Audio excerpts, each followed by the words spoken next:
Hello, कसे आहात सगळे? आज उठल्या उठल्या दुकानात गेले दूध घेऊन यायला, कारण आज चहाची मला खूप गरज लागणार होती. म्हणजे काय झालं माहिती आहे का? दसरा गेला, दिवाळी गेली आणि आता मी घरातली साफसफाई चालू केली. कारण दसऱ्याच्या अगोदर, दिवाळीच्या नंतर मला अजिबात वेळ नव्हता. म्हणजे ॲक्च्युली दिवाळीमध्ये मला अजिबात वेळ नव्हता. त्यामुळे माझे व्हिडिओज येणं पण बंद झालं होतं.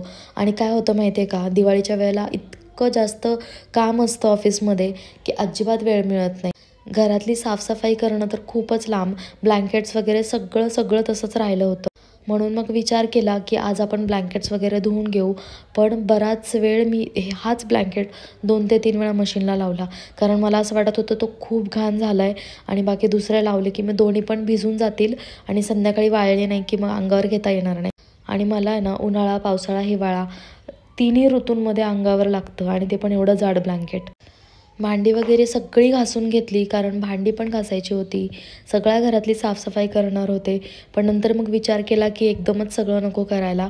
उद्या पण घरी आहे, 2-3 दिवस घरी असल्यामुळे एक एक करून सगळं साफ करता येईल. नंतर मग कपडे आवरणं, कपड्यांच्या घड्या करणं, त्यानंतर फ्रीज आवरणं. फ्रीज तर प्रचंड घाण झालं आहे.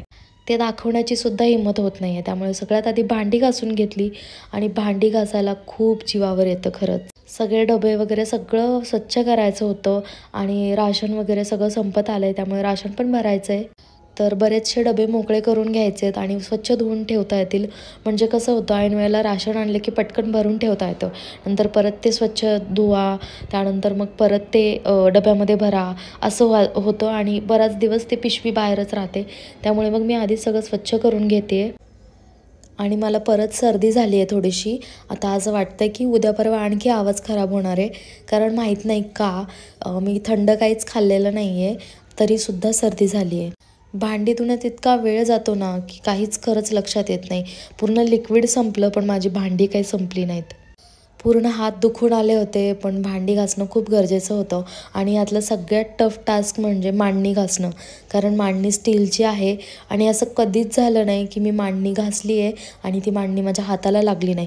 पण यावेळी मी ठरवलं होतं की पूर्ण केअरफुली करायचं आणि मेन म्हणजे किचनमध्ये ठेवून नाही घासायची, मांडणी बाहेर घेऊन जायचं. त्यामुळे मग मांडणीवरचे सगळे भांडे खाली काढून घेतले आणि पूर्ण किचनवरती पसारा करून ठेवला. आता याच्यावरची सगळी भांडी मला काढायची होती, कारण मी खूप दिवस झाला आता मांडणी घासलेली नाही आहे. भांडे मी नेहमी घासत असते, पण मांडणी खूप घाण झाली आहे आणि पूर्ण चिकट चिकट वाटते मला पण. किचनमध्ये घासायचं म्हटलं की फ्रीज हलवावं लागेल. मग फ्रीज परत बाहेर नेण्यापर्यंत जागा नाही आहे. त्यामुळे मग मी काय केलं, फक्त मांडणी हलवली, म्हणजे पूर्ण रिकामी करून घेतली आणि गॅलरी मोकळी करून घेतली आणि मांडणी तिथपर्यंत नेली आणि गॅलरीमध्ये स्वच्छ घासून घेतली आणि खूप केअरफुली घासली. कारण काय होतं माहिती आहे का, प्रत्येक वेळी मला मांडणी लागलेली आहे, म्हणजे बोटं चिरतात खूप जास्त. आणि मग त्यानंतर 2-3 दिवस काही भांडी घासता येत नाहीत, बाकी कुठलं काम करता येत नाही.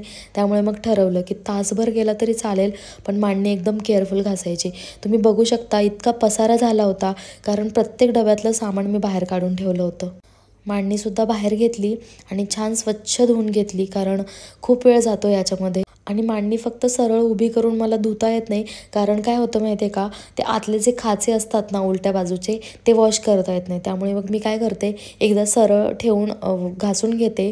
त्यानंतर मग त्याचे जे रिंग्स असतात ते पण स्वच्छ घासून घेते आणि आतल्या साईडने पण ते घासून घेते. तर मी कसं करते, दोन्ही साईडला मांडणी झोपवते आणि मग स्वच्छ आतून सगळीकडून मांडणी घासते, म्हणजे ती आणखी स्वच्छ होते. आणि माझी मांडणी आता 4-5 वर्ष होऊन गेले, 4 वर्ष होऊन गेलेत ॲक्च्युली. पण खरंच अजून पण नवीन दिसते, कारण मी खूप मेंटेन ठेवते तिला. आता बरेच दिवस झालं, म्हणजे जवळपास 1.5 महिना झाला असेल मी मांडणी वॉश केलेली नाही. मागच्या वेळी केली होती एकदा, पण फक्त वरून वरून पुसून घेतलेली, कारण वॉश करायला मला जागा वाटत नव्हती. आणि आज मला आयडिया आली की मी गॅलरीमध्ये ठेवू शकते, छान स्वच्छ वॉश करून होईल. पण बकेटने पाणी आणायचं वगैरे वगैरे असं खूप सगळा प्रॉब्लेम होतो. आता नेक्स्ट टाईम मी पाईप घेऊन येईल, म्हणजे मला सोपं पडेल मांडणी वगैरे काही घासायची असेल तर. आणि मी गॅलरीत बसून छान भांडी घासू शकते. मला खाली बसून भांडी घासायला जास्त आवडतात, कारण खूप कम्फर्टेबली भांडी घासता येतात, कारण आणि कंबर पण दुखत नाही जास्त. आणि हो, इन्स्टावरती मी एक व्हिडिओ टाकलेला आहे, ज्यात मी सांगितलं की आमच्या घरी एक नवीन पाहुणा येणार आहे. तर त्याबद्दल मला खूप क्वेश्चन्स विचारले गेलेत. तर ते पण लवकरच तुम्हाला उत्तर मी देणार आहे व्लॉगद्वारे. तर तो पण व्लॉग बघायला खरंच विसरू नका, कारण खूप छान स्टोरी मी तुम्हाला सांगणार आहे. त्यानंतर मग किचनमधलं सगळं मी पुसून घेतलं, कारण मांडणी आणण्या अगोदर आहे ना स्वच्छ फरशी पुसून घेतली की बरं पडतं.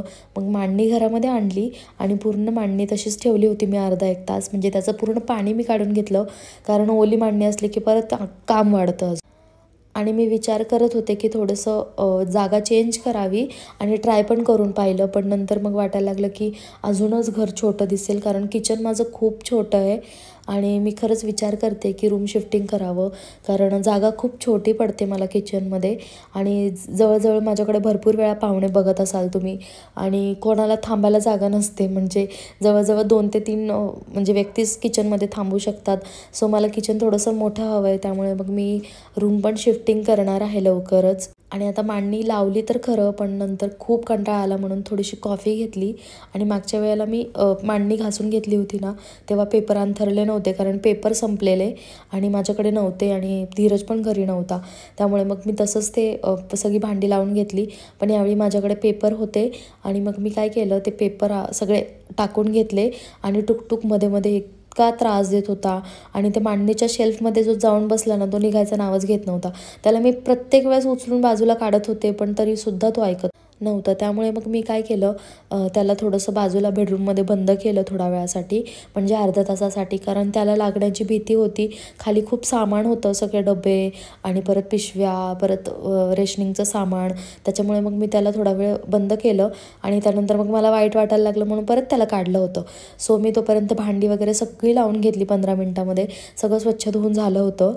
आणि हो, खरंच माझ्याकडे खूप थोडंसं सामान आहे, मिनिमम सामान आहे, पण मला ते खूप छान ठेवायला खूप आवडतं. मला असं सगळ्या सेम सेम वस्तू जास्त आवडतात.